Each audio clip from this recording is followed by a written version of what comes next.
Olha, uma coisa é certa, os debates sobre fé na internet, eles estão pegando fogo, né? E é bem no meio desse furacão que surge o livro Polêmicas na Igreja, do Augustus Nicodemos.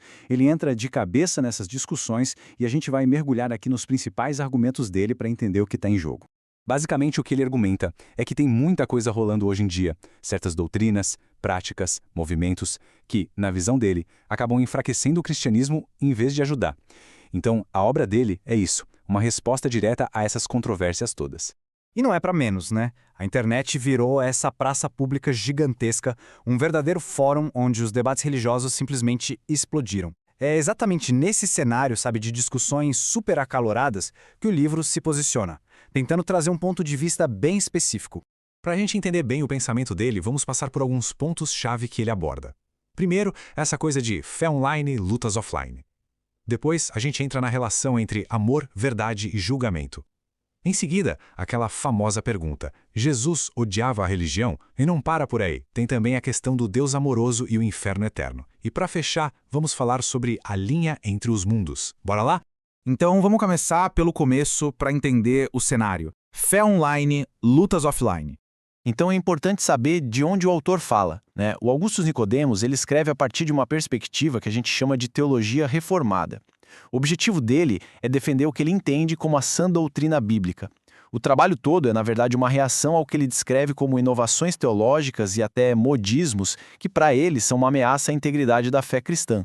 Ok, vamos para a primeira grande polêmica. Aqui o negócio fica delicado. A gente vai falar da balança entre amor, verdade e julgamento. E a pergunta que não quer calar é essa aí. Julgar as outras pessoas é sempre falta de amor? Olha, para muita gente hoje em dia a resposta é um sim bem grande. Mas o autor vem para dizer que, do ponto de vista bíblico, a coisa é bem mais complexa do que parece. É que a gente tem, de um lado, essa visão mais comum, né? A de que confrontar a crença ou a atitude de alguém é visto como falta de amor até arrogância. Mas aí vem a refutação do autor.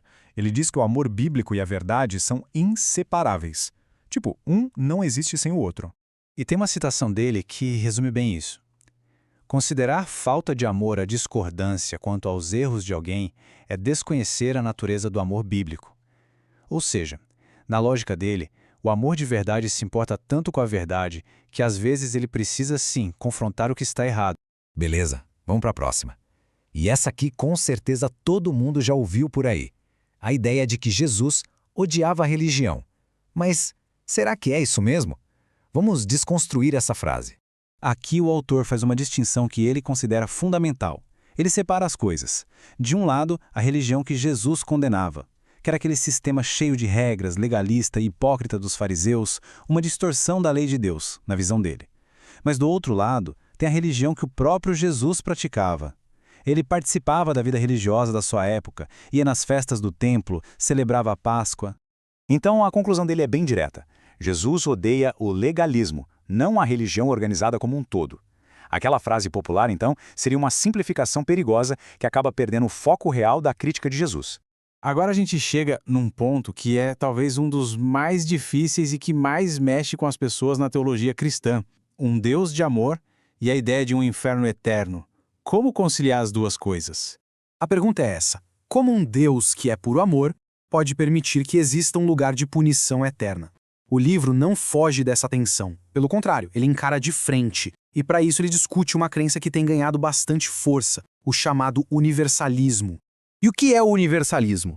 É basicamente a crença de que, no fim das contas, Deus vai salvar todo mundo. Que não existe punição eterna para o pecado. Mas, segundo Nicodemos, essa ideia não tem nada de nova. Ele a classifica como uma heresia antiga, que a igreja ao longo da história sempre rejeitou. E para defender a visão tradicional, o autor levanta alguns argumentos bem fortes contra o universalismo. Primeiro, ele diz que ninguém na Bíblia falou mais sobre a realidade da punição eterna do que o próprio Jesus. Um segundo ponto é que a ideia de um Deus amoroso precisa ser equilibrada com os outros atributos dele, como justiça e santidade. Ele também lembra que a Bíblia não descreve Deus só como o amor, mas também como o fogo consumidor. E por fim, ele argumenta que tirar a ideia de consequências eternas acaba enfraquecendo a urgência do arrependimento e da missão cristã. E tudo isso, todas essas polêmicas nos levam ao ponto final do autor, a conclusão dele sobre essa linha tênue, a linha entre os mundos. No final das contas, para o autor, o grande desafio da igreja hoje em dia é este: Como navegar na cultura atual sem deixar que a própria cultura se transforme no novo evangelho? É saber a diferença entre dialogar com o mundo e ser completamente engolido por ele. E o livro termina deixando essa reflexão no ar, uma pergunta que fica para a gente pensar. Onde é que está essa linha?